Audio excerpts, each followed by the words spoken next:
Osons enfin une politique étrangère européenne.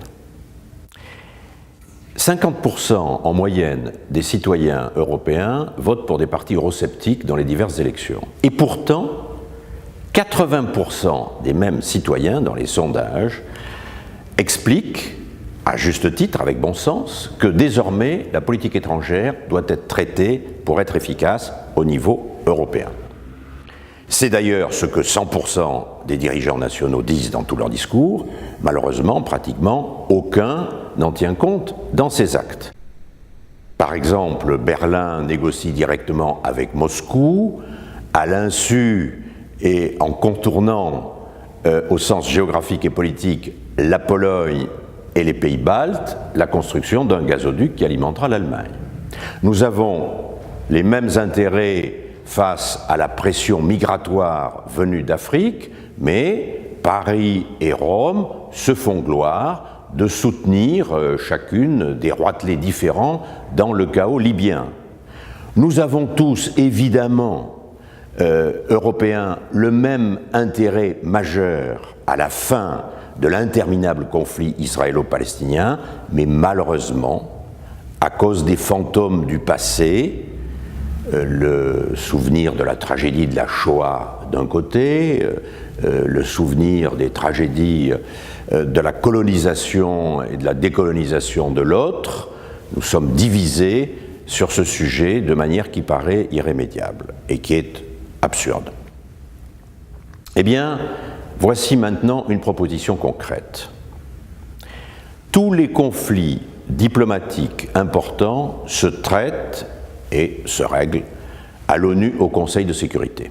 Depuis le départ du Royaume-Uni, la France est le seul des pays européens à jouir du privilège d'être membre permanent du Conseil de sécurité et d'y avoir un droit de veto, c'est-à-dire d'empêcher les décisions auxquelles elle s'opposerait.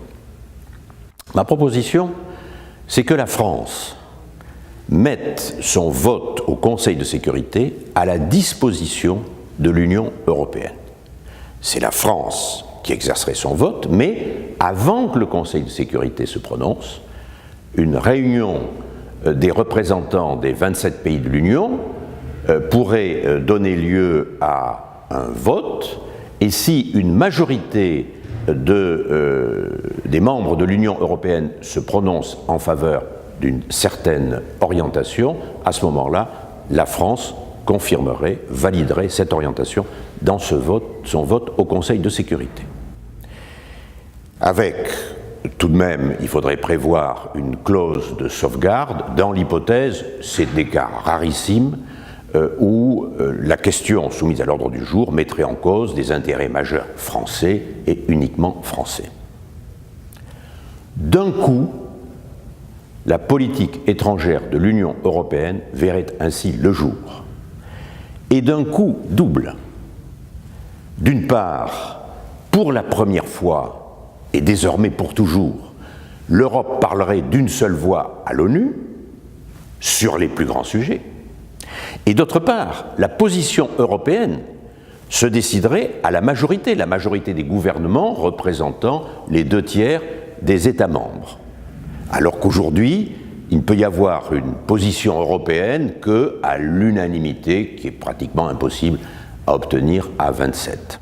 Et ainsi, face aux États-Unis, face à la Chine, face à la Russie, face aux puissances islamiques, l'Europe apparaîtra comme la puissance qu'elle doit être et qu'elle n'a jamais été jusqu'à présent.